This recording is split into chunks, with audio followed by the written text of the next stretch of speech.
বন্ধুরা, আম পাকা ও কাঁচা দুটো আমাদের খুবই প্রিয়। এই সিজন চলে যাচ্ছে, লাস্ট আমি চাটনি খাবো না কাঁচা আমের, এটা কি হতে পারে? তাই আমি আজকে আমের চাটনি রেসিপিটা আপনাদেরকে শেয়ার করতে চলে এলাম। আশা করি সবাই ঘরে চাটনি তো বানায়, কিন্তু এইভাবে একবার বানিয়ে দেখবেন। ফার্স্ট আমি আমটাকে ছাড়িয়ে নিলাম, নিয়ে 4 ফালি করে নিয়ে আমটাকে আমি চেঁচে নেব। দেখুন, আমটা কিন্তু আমি চেঁচে নিই।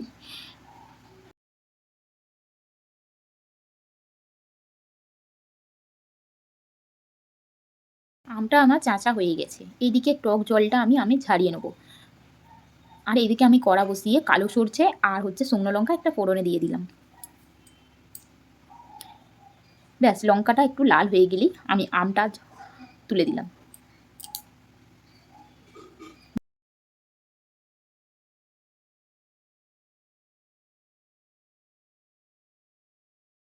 নাড়াচাড়া করেই আমি নুন দিয়ে দিলাম।